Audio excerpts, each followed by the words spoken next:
Hello, everyone, and welcome to the Vandenberg series on the future of conservative foreign policy. Today is also the Vandenberg Coalition's one-year anniversary, so happy birthday to Vandenberg. And we're delighted to welcome Elbridge Colby today. He is co-founder and a principal at the Marathon Initiative and former Deputy Assistant Secretary of Defense for Strategy and Force Development. I want to remind our audience before we begin that you can submit questions at any point in time throughout the interview to the Q&A. We will be collecting those and we will ask them towards the end of the session. So please, if things come to mind, don't wait, just send them in right away. And so Bridge, it's such a pleasure to have you here today. Thank you so much for joining us. We greatly appreciate the time. I'd just like to begin by asking you where you see yourself within the conservative foreign policy movement. As you've said, you've been criticized by both Uber hawks and isolationists, and how would you describe yourself? Well, thanks, Amanda. It's really a pleasure to be with you to talk about this, and I know it's an important series. I mean, in a way, I actually think, just speaking for myself, I think I'm in the sort of the natural middle that's most consistent with the national interest. I mean, hey, I'm a conservative Republican, so, there's only roadkill in the middle of the road. But I think when you're making decisions about national strategy, I think fundamentally they should be based on the interests of the American people in an enlightened way, but concretely. And I think our party and our country has been kind of dominated by, as you said, the sort of the Uber hawks or the traditional neoconservatives, who I think their vision was unrealistic and disconnected. I mean, there's elements of truth to it that I agree with, but at its sort of apogee or in stronger forms is disconnected from Americans' interests. And I think that's very clearly the message from voters, including Republican voters. I think my general sense is the politicians who are the close, I mean, this is I'm not a politician, B, this is a general point, but the politicians who are the closest to voters in the House and the members of the Senate, or new senators who are running, or people running for Senate, I should say, they, I think, are more in line with this because, and then, the other side is also, I'm not an isolationist. I don't think that's a realistic approach to the world. And I don't think it's going to help us. It's going to serve our interests. And I don't believe in the sort of self-flagellating elements that some people on that side approach. I'm deeply concerned about our culture and what's going on in our country, but that doesn't solve the problems of the international environment. I mean, you decline and fall of the Roman Empire. There's lots of things going on. And there are barbarians out there. You got to worry about the barbarians, or pick your analogy. So, I mean, the funny thing is that I find it strange that that there aren't more people in the lane where I am. Which is like, okay, yeah, like obviously those forever wars are a bad idea, right? Like, okay, hey, understood if you supported them, but like, let's not repeat that. But then there's still kind of people in that lane, and then there's this like sort of dream world of the isolationist kind of thing it's just not consistent with I think a world. And I don't think Republicans are, again, a natural Republican voter, it's sort of like, loves the flag, loves the country, likes the military, respect, that kind of thing. It's not really consistent. But here's one in the middle, and I'm not in this position because it's the middle per se, but it's sort of like, okay, we got to be more Powell doctrine, Weinberger doctrine-ish, because we got burned. And we should have learned the lesson if we hadn't known it then about overusing our power and ending tyranny in the world, these kinds of things. An end to evil. I mean, somebody literally wrote a book called An End to Evil, which like to me is about it's the least conservative idea you could imagine. It's like, sort of the idea is a tragic conception at some level. But then on the other that we can't, there's China out there above all. And so, what I'm trying, and I have a sort of, I'm optimistic about the political fate because I think it makes sense. And I mean, I just got a question from a reporter that was saying actually the voters are still saying China's a bigger threat than Russia, as much as Russia's a threat. But, at the same time, people don't want to just say, oh, Putin's a great guy, Ukraine, whatever happens in Ukraine, we don't care. People want to help the Ukrainians, but a kind of a prudent, course. And that's I guess where I see myself.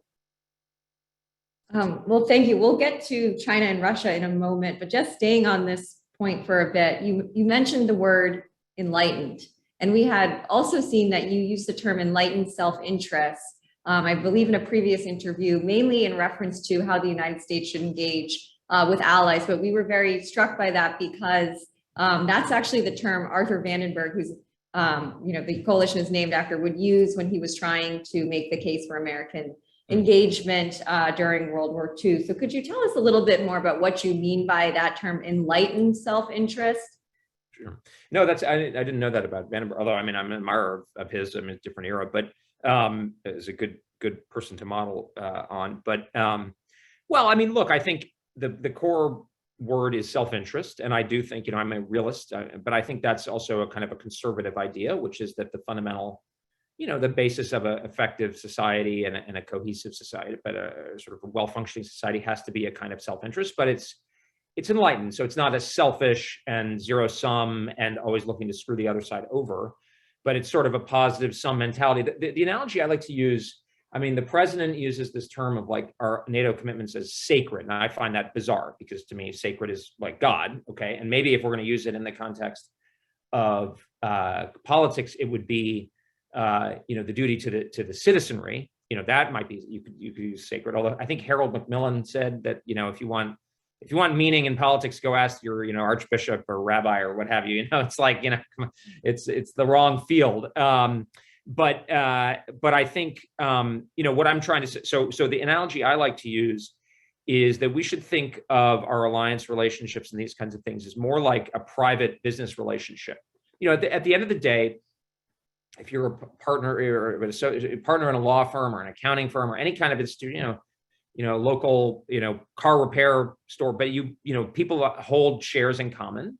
There's often a personal overlay. There's a lot of meaning. There's expectations of integrity and so forth. But at the end of the day, you're supposed to pull your weight. And that's the kind of the mindset that I'm trying to take here, which is, look, this is about the American people's interest. And I think we lost the bubble on that in a lot of ways. Certainly on the left, the globaloney kind of stuff that you get out of many leading progressive politicians that I think in this audience, it's, I don't need to belabor that point.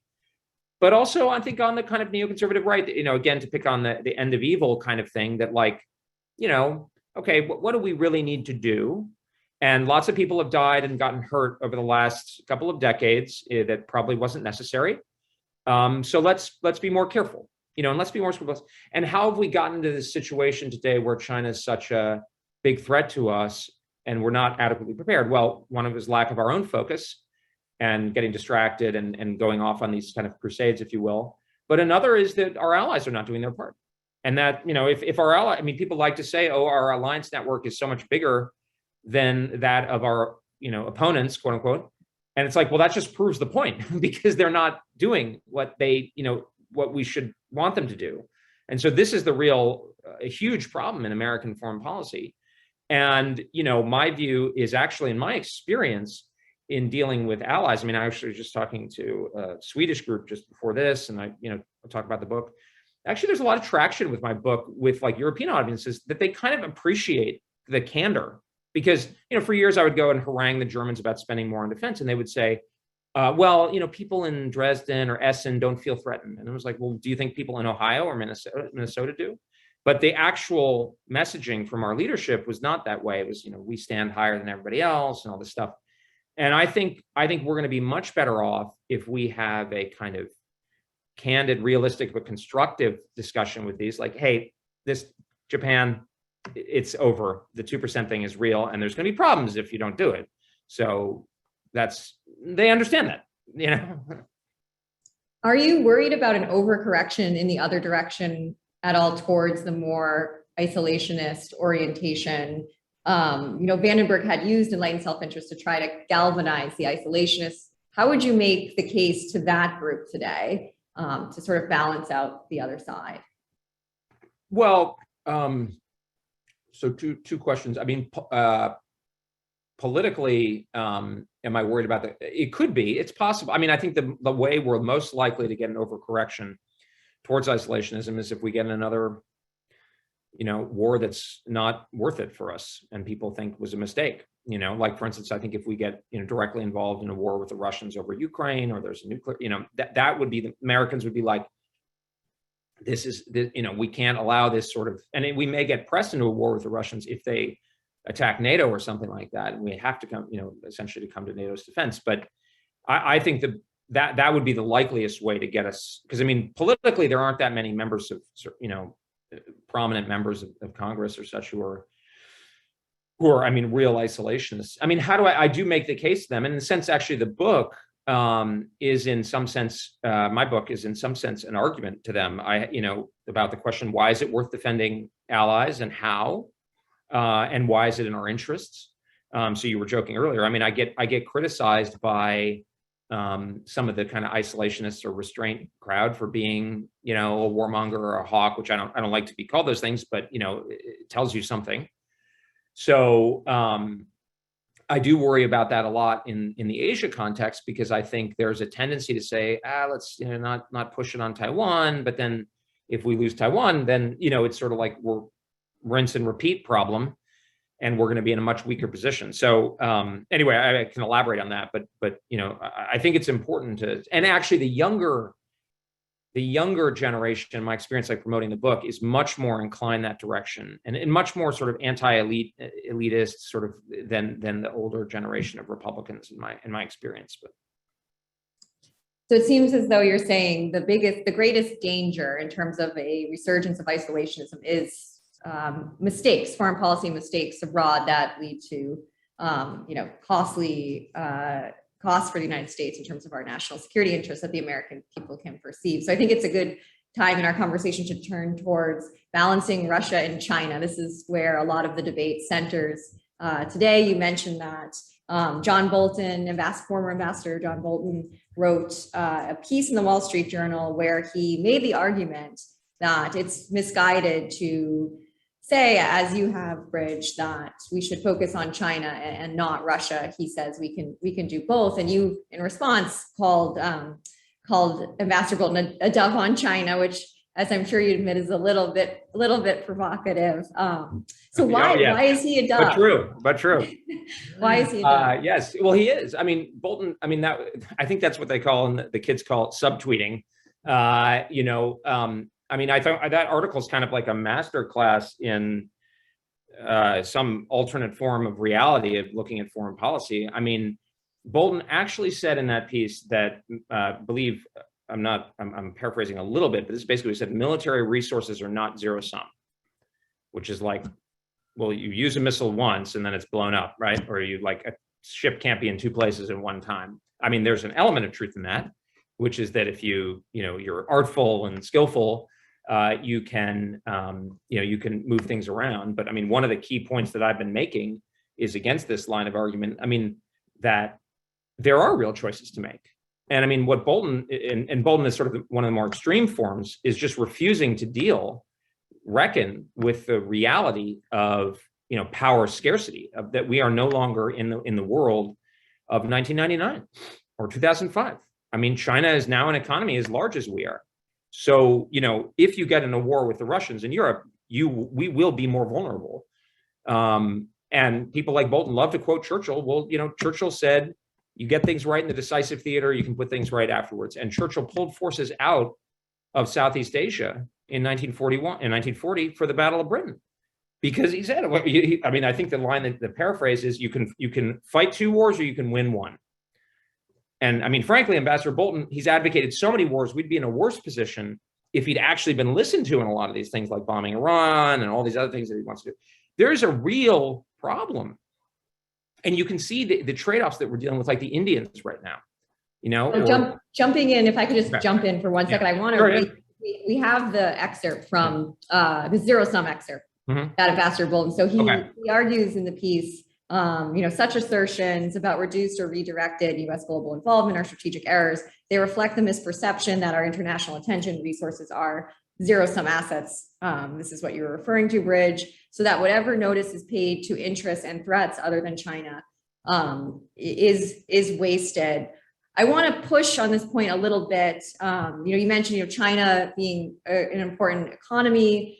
Some would argue, but if you take China out of the equation economically, Asia as a whole is actually of less economic significance than Europe. And as the 2018, NDS argued, the China threat is global in nature. So some folks might also say, why is it that we can't have a strategy of denial in two theaters at once? Why wouldn't resources that counter China's influence in Europe help us in the global competition against China? They won't. And I mean, well, it's sort of like, I mean, the couple points here. I mean, China and Asia, I mean, Asia will vastly outgrow Europe in any case. I mean, so like the E7, which is large, a lot of Asian countries in particular will be much larger. I mean, Europe is going to be about 10% of global GDP, according to the EU itself, within 20 years. So, global economic activity is clearly increasingly concentrated in East and South and Southeast and South Asia. That's the primary theater. The 2018 National Defense Strategy is a regionally focused strategy. It focuses on regional balances of power. And this is relevant in the political and diplomatic context. You mentioned the military where it's most acute. We do not have a two-war military. So whatever Ambassador Bolton wants to have, or many of our friends on the Republican side, whether they want a two-war military, we don't have it. We haven't had it for a long time. We haven't built it, and we couldn't build it for a long time, even if we allocated a lot of extra money. So it's not going to solve your problem. So that's the world in which we're living. So we can have a conversation about that, or we can live in a dream world, in which we're going to say we'd like to have this other thing. And the strategy of denial and the focus of the 2018 National Defense Strategy, and I would emphasize, I believe the Biden administration is continuing it with its 2022 National Defense Strategy. The denial is to try to avoid the Chinese gaining dominance in Asia, right? So like the problem here is if they are able to dominate Asia, they will have a position of over 50% of global GDP. So we can have forces in Europe till the cows come home, but that's like winning the war, against Italy, but losing the war against Nazi Germany, right? It's not gonna help you. So the key, and we're on track to lose. We are on track to lose. So the fundamental problem is there is trade-offs. And they're very real. The forces that are most necessary, just to be in the military domain for a second. I mean, we have 20 B-2s. We have few munitions. We're having trouble recapitalizing the Javelin and the Stingers.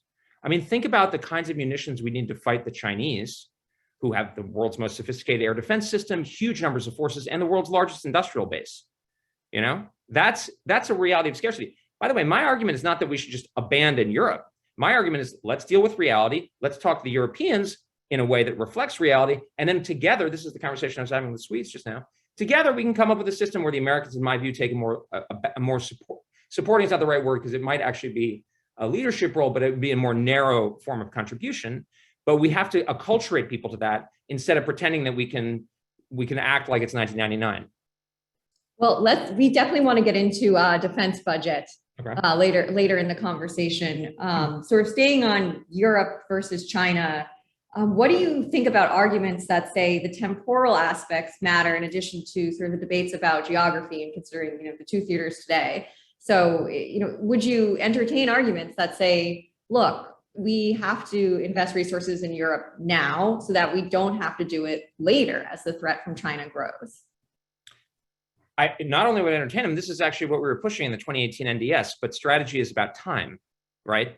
And like, just to put a pin on it, Admiral Davidson's testimony was that China wants to have an invasion option by 2027. That's within what the Pentagon calls the FYDP, the 5 years defense program. So it's within like the immediate planning cycle. So what's happening now is already too late. So people are acting. That was a great argument 5, certainly 10 years ago, but that's not the world we're living in now. In fact, the Taiwan defense minister said they might actually be able to do it now. It's possible the Chinese could do it now. In fact, I think the arguments that we are screwed, and excuse my language, screwed over Taiwan are much more compelling than the arguments that I'm exaggerating the Chinese. I mean, it's that's so, that is, again, not grappling. And the critical point about strategy, frankly, Amanda, is that the point of strategy is to get ahead of the problem to avert it. Now it's like, everybody's like, well, hey, the Biden administration is recognizing China's a challenge. It's like, well, duh. I mean, you'd have to be like obtuse, right? But I mean, okay, yes. But the point is to get ahead of the problem so it doesn't get there. Right now, we're in a situation where we won't have enough stuff and it takes years to recapitalize. So anybody who's saying, let's bomb the Iranian nuclear program, for instance, how are you going to use, how do you fix that? Or doubling down in Europe. And by the way, you can't say, we can have Army over here and the Navy and the Air Force over there because budgets are limited, even if they go up. We're not going to send the 82nd or the 101st to fight by itself. American forces haven't been under direct air attack since the Korean War. Like, that's not how we fight, right? And so there's tremendous scarcity. I'm not saying that the Chinese will necessarily go on Taiwan tomorrow. I don't know what they're going to do, but I think they have a lot of reasons to think about going in this decade. And we know we're on track to lose. And yet people are like, we've got time. I've got this very sort of smart way of orienting thing. And it's like, well, I mean, we're literally in the window already. Where like we're not developing forces that are new. Those aren't coming until the 2030s. Why is it true that if Taiwan goes, sort of everything goes for the United States? That's the real linchpin, but that's not true for, say, Ukraine. Right, because, well, a couple of things, and this is right. The basic reasons are that China is much stronger than Russia. The Asian states, other than China, are much more weakly positioned to counter China on their own than the European states are.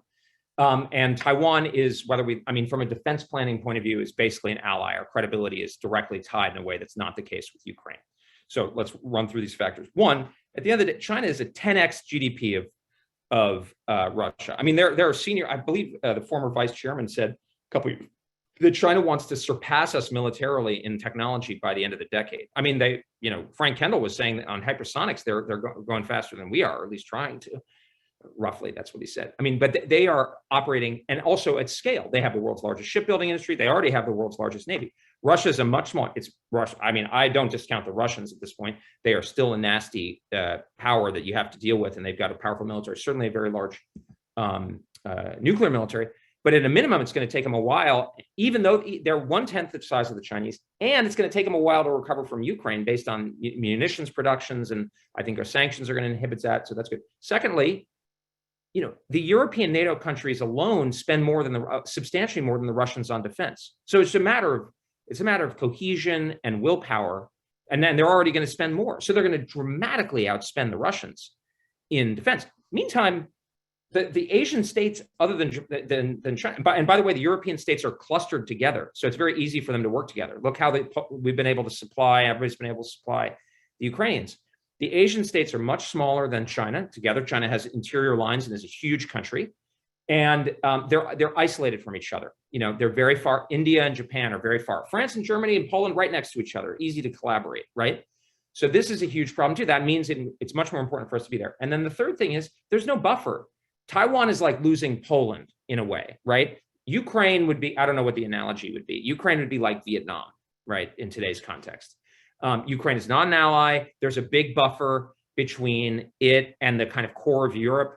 I mean, as I discussed in the book, it's even possible, I don't think this would be good, but if the Russians, we could afford to lose a war in Europe in a way that you can't in Asia, right? Because the Russians would culminate well before, I mean, I'm not saying like we want to lose this war, to be clear, but what I'm saying is a Russian military offensive, and this was before Ukraine, would culminate in Russia, in the east of Europe.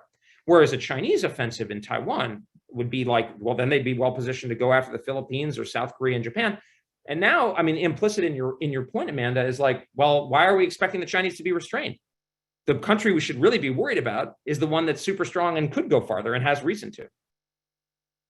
On this point, so you commented very early on, I think, in the war in Ukraine, that I believe it was Tucker Carlson interview, that from China's perspective, this conflict has been strategically advantageous because it's a distraction from the United States prioritizing the Asian theater. So my question, though, is if China is gaining from a war in Europe, if China is gaining from their political influence in Latin America, if China is gaining from their reach in other regions of the world, doesn't that sort of undermine the argument that these regions don't matter? Because if it didn't matter at all, it would seem to support your theory that only Asia matters, but you're not really saying that. You're saying that China is benefiting from the disarray in Europe. So doesn't that mean, both theaters actually really do matter to US national security, and we have to. Well, no, I'm only saying that because it's distracting from our ability to focus on Asia. That's why China's benefiting. That's what I said, right? So like, right. Well, no, but then we shouldn't get distracted. So it's more our problem. But activities in various regions of the world can help China.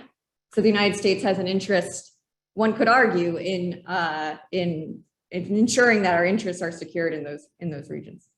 Yeah, but a lesser interest. I mean, the key thing that we have to, it's like, I like the analogy. I mean, you're a former athlete, you got a rotator cuff injury, you've got like tennis elbow, you've got a stomach infection and you've got acute heart disease. Like, what do you work on? You work on the acute heart disease. It's not the other things are problems. Or the example I used, I like this one, well, it's to others to judge whether it's useful, but like when thinking about the one war military construct, why do we have a one war construct, which tells the force to focus primarily on China? What do you focus on? Well, let's say you're in like a boat, pretty big boat, but it's got like 3 or 4 holes in it. One hole is above the waterline. You're going to get wet. There's going to be water on deck. A second hole is it's probably going to cause the boat to list a little bit. You're going to have to get some expensive repairs. But then below the waterline, you have a big hole and it's growing. That's China. I mean, yes, you're going to repair the other holes if you get a chance to, if you have enough resources.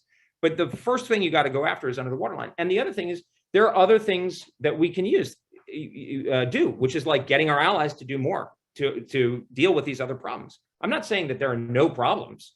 I'm just saying like that's what a strategy is. That's what priorities are. Is like, but the key point, Amanda, is what really is going to matter is Asia. And often my objection to what you're saying is that this is a kind of it's like a camel's nose under the tent for not doing, because the problem is that we're not where we need to be in Asia. We're far from where we need to be militarily, politically, and otherwise. Look at what's happening in the Solomon Islands. And we need to increase focus. And instead, we're kind of like at best doing status quo and maybe even decreasing and acting like everything's fine and dandy. And that's poisonous. So we've got to focus on the primary theater. And if we got to take risk in other ones, okay. But actually, I actually think the Ukraine crisis is making it even easier to follow my strategy because the Europeans are finally stepping up. I mean, it took a Russian invasion of a poor neighboring country for the Germans and stuff to do it. So, but like, why would we double down in Europe now? It makes no sense. The Russians are weaker. The Europeans are stepping up. Why would we do that?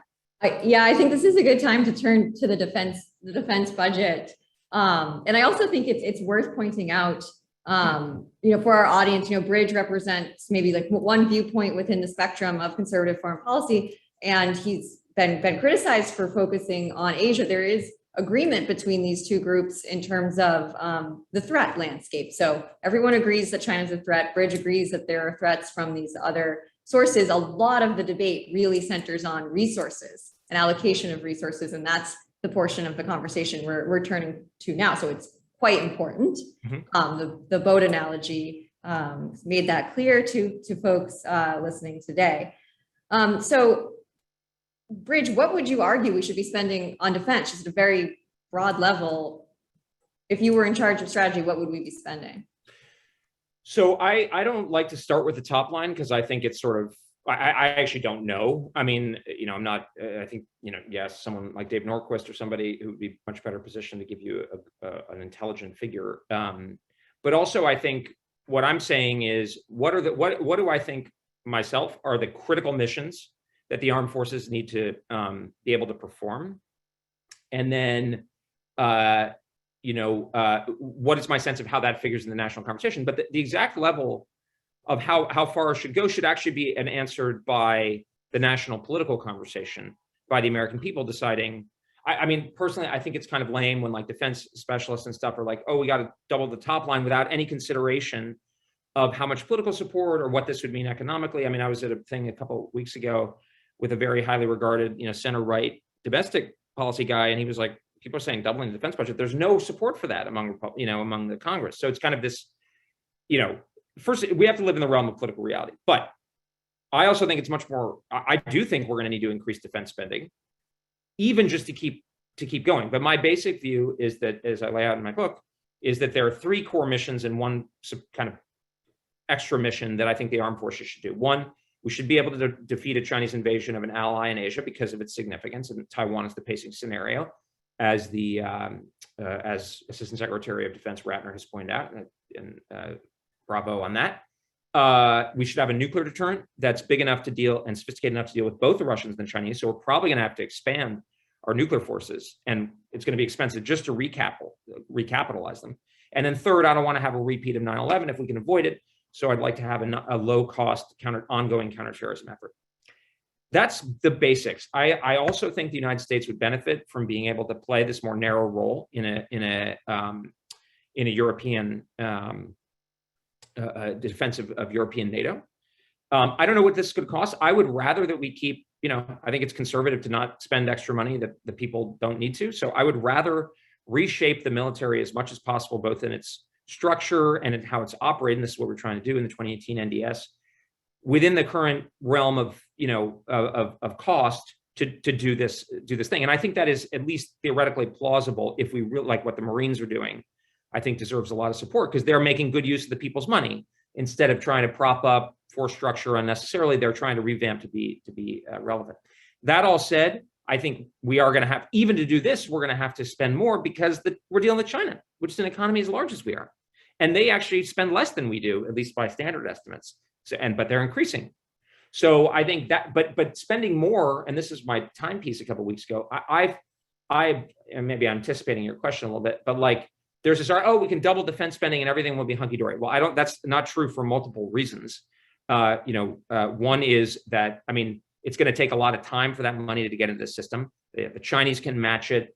It's not even clear what the macroeconomic basis for that is. And you've seen people like Glenn Hubbard in the Wall Street Journal pointing out that we should raise defense spending, but it's imprudent macroeconomically to do so either by taking on extra debt or by increasing taxes. So that's going to have to result in the one-to-one cuts to domestic spending. So this is going to be tough. I guess the point, and to get back, I didn't answer the point about Bolton being a dove directly, but I think it's important, is what I'm trying to do is say, this is what we really are talking about. Because obviously Bolton doesn't like to present himself as a dove. That's like the antithesis. But what he's actually saying, the anticipatable results of what he's calling for is a dovish position, or really just weakness. It's actually hawk position combined with weakness, which is probably the worst possible position. But I think similarly in the defense budget conversation, we shouldn't allow it to obscure the necessity of choice, even though we should be pushing, I think, advocating as we must for higher defense spending. If we could if we could get defense spending levels high enough, make the tough decisions that are necessary to be able to, be a global power, to have a presence in multiple theaters and to be able to defend our interests in multiple theaters, would you support that?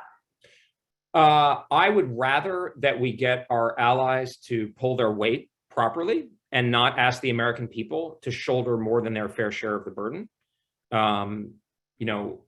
So if you're what I laid out in the book is China, nukes, CT, and a more narrow role in Europe. That's, I think, basically and I think that we could do that.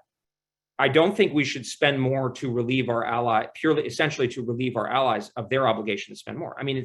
It's wrong, it's unfair, and it's unsustainable that Japan is spending 1% of GDP, or that Germany has spent that. They can do more. They have done more in the past, and they should do more now. And I don't like. Why would we ask the American people to spend? We already spend more than any of our other allies. So, other than maybe Israel. So, why would we? What's the rationale for that? Just to be a global power? If we can secure our interests, to your point, Amanda, through working in a more balanced and sort of burden-sharing way with our allies, that seems fairer. It seems more responsible to the American people. It actually seems more sustainable because people are going to say, "Oh, hey, those guys in Washington, they're looking out for us. This is a fair system," instead of something where like, hey, wait, we're spending 5% and the Japanese are spending 1%. What? How does that happen? So let's turn, this is great segue into burden sharing. Okay. So talking about this issue Bridge just raised about allies and partners contributing more to our defense. Audience members are likely familiar with the 2% pledge by NATO members to spend 2% of their GDP on defense. Germany just increased defense spending. That was a positive development. We had Matt Koenig on in this series last week, and he has argued that we can't threaten to abandon the continent. That if we threaten to abandon Europe, our European allies are much less likely to actually contribute and to feel a sense of obligation to the NATO alliance. Your argument has been slightly different. In the timepiece in particular, you suggest that there needs to be some degree of fear that the United States may not be there in order to compel our allies to spend more on their defense. It's a difficult position for the United States because ideally, as you argue, the Europeans would be able to balance against Russia and pull their weight in sort of global great power competition, but they haven't done it. They haven't done it. So what does the United They States do don't now? believe us, right? So yeah, well, I mean, with all due respect to my good friend Matt, I mean, that's a recipe for them continuing to do the same thing they've done forever. I mean, don't take it from me, take it from Olaf Scholz, who in his speech to the Bundestag basically said it was the heightened fear of Russia that led to, it wasn't, they didn't do it because of what we said. I mean, I think President Trump's tough policy on the allies was at least correlated with greater defense spending, although a lot of that's probably attributable to the post 2014, Ukraine, Crimea situation. But look, my view is abandonment per se is a blunt instrument. So I don't think it's very credible. And I think it often won't make sense. My view is that, but fear is necessary. And I talk about this in the book, actually, at the end, is there are gradations between perfect defense and abandonment. And that's what we should be. And this has the virtue of being a necessity, which is if you're in Europe, and I tell this to Europeans all the time, like whatever the administration's telling you, the reality is that we are not going to be able to provide a level of defense that you would dream of, a perfect forward defense, because there are going to be hard choices. And all of the transatlanticists are going to deny that. And they're going to say, we'll always be there. It's not accurate, but doesn't mean we're not going to be there at all. It doesn't mean we're not going to be in Europe, but it means we're not going to be able to do things to the level that you would like. And by the way, this is what we did with the West Germans very successfully in the Cold War, which was like, we are going to defend West Germany.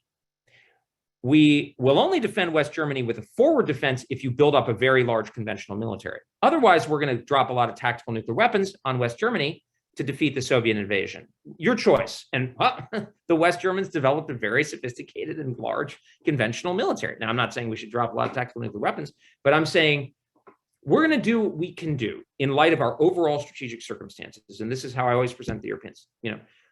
We got this problem and we're way behind the curve and our role is crucial in Asia. We're going to do what we can in Europe. We should have a narrower role that's constructed, but why don't we work on this together? Here's what's going to happen.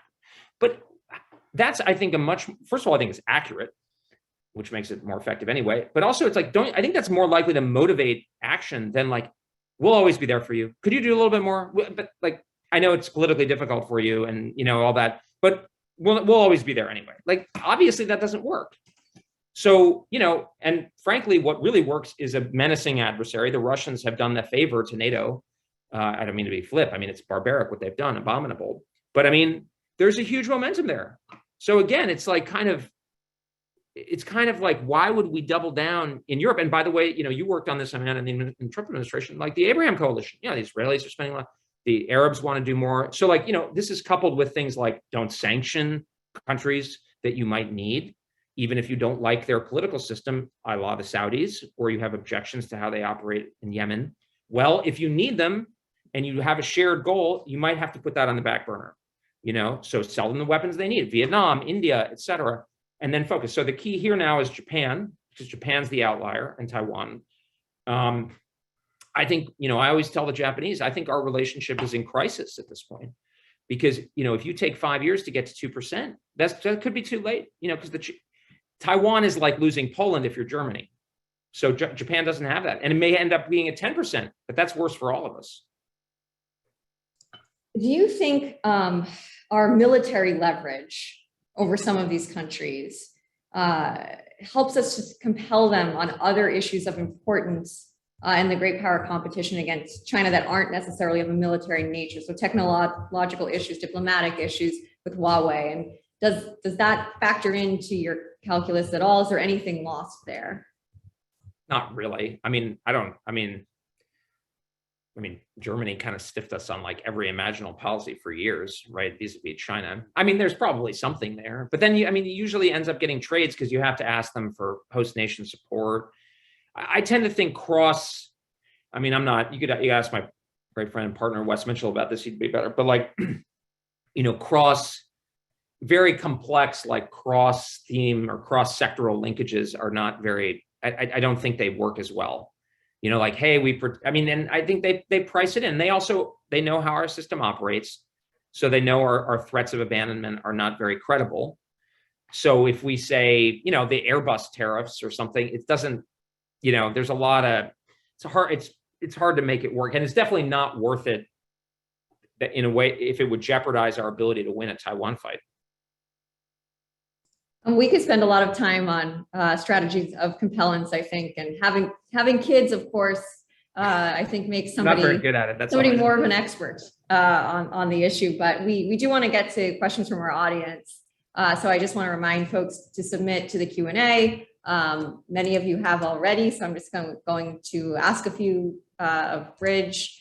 So one question we had come in said, why has U.S. foreign policy ignored the increasing presence of China in our own backyard, Latin America?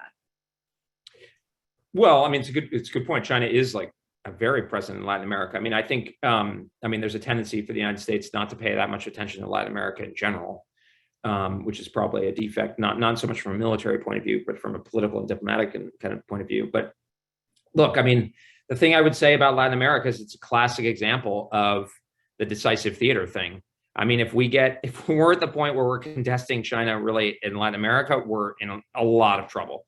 What we want to do is make sure that China is in a situation where, at least militarily and in other, relatedly other forms of leverage, it has limited leverage beyond the first island chain. Churchill had another great quote where it's apropos. I think it was about the Graf Spee, that was the German battle cruiser convoy raider that was stuck in Buenos Aires or Montevideo harbor at the beginning. I think it was the beginning of World War I or World War II. But anyway, he said it was like a cut flower, beautiful but fated to die. And that's like Chinese influence in Latin America. As long as we hold the line, the first island chain, the Chinese are kind of there at our sufferance from a military point of view. And ultimately, that's the decisive thing. I mean, as Mao Zedong said, power comes out of the barrel of a gun. I mean, we don't live that way because we take account of it. But if we neglect it, that will be the world we live in. Thank you, Bridge. We did get a question on strategic ambiguity, but I've heard you answer that in other interviews. So I am going to skip that one. Sure. Bridge has commented on that before. This is an interesting question on Taiwan. How confident are you in the defense capabilities of the Taiwan military? It's been documentation on poor state of training, equipment, debate in the United States. They're buying the wrong types of weapons. How well can America defend a country that doesn't seem to be invested in defending itself? This relates to our earlier conversation. I'm very not confident. I'm really, really worried. In fact, I think, Taiwan may force us to abandon them. Because if it becomes indefensible, as important as it is, it's not an existential interest for us. And if we have to lose our military to defend them, they will put us in a position where we have no choice. So, think of Dunkirk or the Anglo-French expedition to Norway to, fight the Germans in 1940. Sometimes you just got to pull back. I don't want that because, I think of Taiwan as like a 70% interest. But if the costs of defending Taiwan for us exceed that, then we will be compelled to reassess. And every time I say this directly to Taiwanese all the time, do you know something I don't know? Because I lived in Hong Kong as a kid, and a lot of the Hong Kong Chinese had a second passport in case, post 1997, what happened. So they had another, I hope in Taiwan they've got that because they're acting like it's not an urgent threat. If I were in Taiwan, I'd be like, let's spend 10% of defense of GDP on defense. And the thing is, the Taiwanese contribution to their defense, it's really important because they're there. There's a lot of them. They have high technology. They have the advantages of position and obviously resolve. So this is a really serious issue. And this is one where abandonment is, again, it's not an idle threat. Taiwan may put us in a position through its own lassitude where we have no choice. And by the way, that'll have ramifications for Japan. Yes, and I'm going to give you two questions here because they can defend themselves. Sorry, let me not be over the top. They can save themselves if they spend enough and they do the overall defense concept type stuff. Yeah, where they're like a porcupine. And you see in Ukraine, the lesson is denial is what matters. It's not international sanctions, not international condemnation. It's that you defeat the invasion. They can do that. They just got to put their mind to it and spend enough and do the things that are necessary. Sorry. No, thank you. I'm going to give you two questions because they both have to do with long-term strategy in the Indo-Pacific. The first question is, let's say we successfully deter China from attempting an invasion of Taiwan for the next 10 years or more. How do you see broader US-China competition taking shape over the long term? And a question from John Hillen, he's on our advisory board. He said, can you talk about India vis-a-vis the role they should play in our Asia strategy going forward, given their seemingly renewed non-alignment of the past few weeks? Good to hear from you, John. I'll answer your question in a second. Great question on the first one as well. Actually, it's something I'm thinking about maybe for another book, and I touch on in the strategy of denial. And I think I have a different view than a lot of people affiliated with Vandenberg, which is I don't think that we need to be locked in a sort of existential, sort of fundamental, kind of rivalry to the death with China on ideological or other grounds. I actually do think we could coexist in some way, and trade across what will probably become two geoeconomic blocks centered around the United States and geopolitical and geoeconomic blocks. One centered around us, hopefully including Japan, the Europeans, India, et cetera.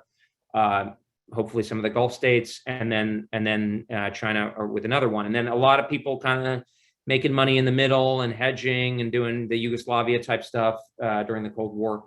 That's success to me. The way the administration sometimes talks about that's a success. They're presuming, we haven't heard this so much from them recently, but that they're presuming the successful outcome. The problem is to get there, we need to be really hardline and like obsessive for a while, so we make sure we have our defense lines drawn and our coalition strong. But then we can be in a position to negotiate sort of I use the term détente, but not from this sort of self-flagellating point of view, but kind of like, all right, we're in a strong position. We all know we gotta make money, and we don't want a total nuclear war. We're going to live here together in this world. Not in a naive way, but in a way where we can negotiate forward. That's my vision. And by the way, that doesn't mean that ideology isn't important. Some people kind of, I think, miscast my argument sometimes on this. Like, it just means that for us, the stakes are not fundamentally ideological vis-a-vis China. Like, obviously, our freedom is at stake, but like, we don't need to ensure that China is no longer communist. Be great, although I think we'd still have a lot of problems with them because a lot of their structural interests would remain the same, as we found with post-Soviet Russia. But just to say, like, let's keep things in perspective. John, to your question about India, I think our relationship with India hasn't really changed that much. I mean, I think the relationship with India and Japan are the most important in the world going forward. Germany is also very important. But I think we've got ourselves backwards looking at India through the prism of the Russia problem. Look, the thing that binds us together with India is shared fear of China. So let's focus on that and not expect them to be with us on everything else. I mean, look, I think we can press them on the issue to a certain amount, but let's not like jeopardize this fundamental relationship. I mean, they've been, aligned with the Russians for 75 years. They buy military equipment. We don't really need them it's not material to how the Ukraine situation is going to shake out anyway. And so I just think this is an example where the transatlantic frame is too dominant in the American foreign policy discussion. I mean, China's the big challenge, Asia's the key theater, and India's critical. So why would we be even jeopardizing the relationship? I think that's really ill-advised. Thanks, Bridge. I think we might have time for maybe one more question. This one about U.S. energy interests in the Middle East, given skyrocketing energy prices and Russian energy leverage. Are you at all concerned that Middle East oil and gas is now more prominent, and we should ensure that neither Russia or China gets leverage over it? Well, this is, you mentioned Tucker. I was on Tucker Carlson another time where I made talking about the administration going and asking the Saudis and the Emiratis for help and then getting basically rebuffed.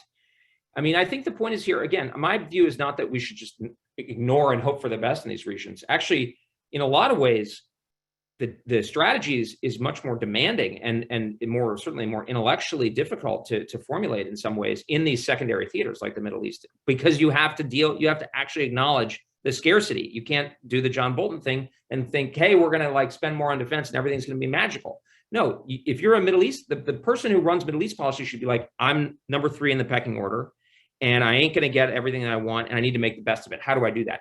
That's the acme of strategy and the kind of foreign policy we need.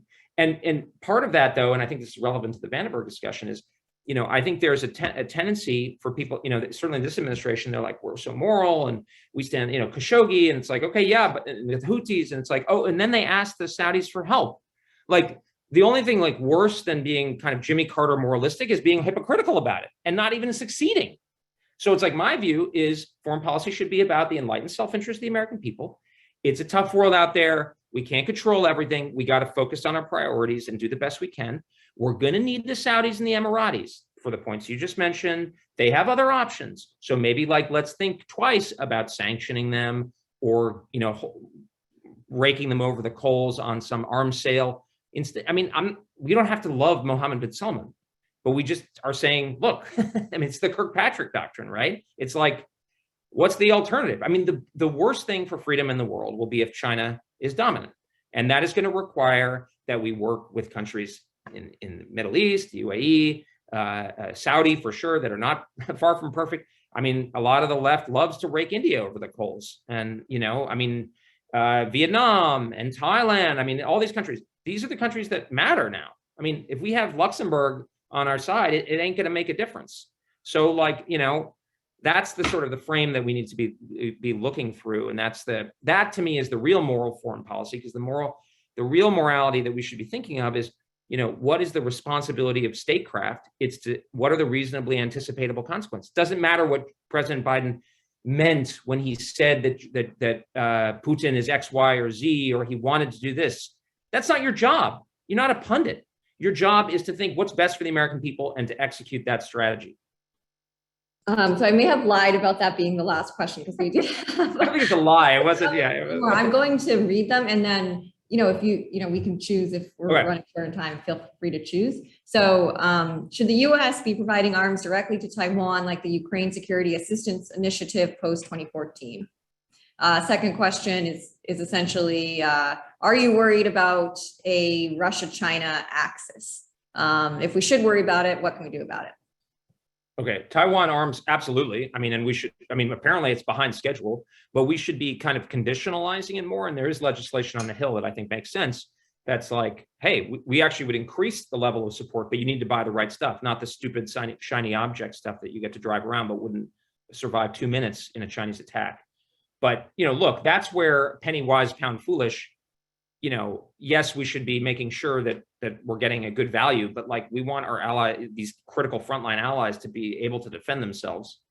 On the axis, yeah, I'm very worried about it. But the axis, the main problem in the axis is China, not Russia. And you talk to Europeans every once in a while, and they talk about this, and they're like, maybe we can get China to help us and break off the Chinese. And I'm like, no, that's not what we're talking about.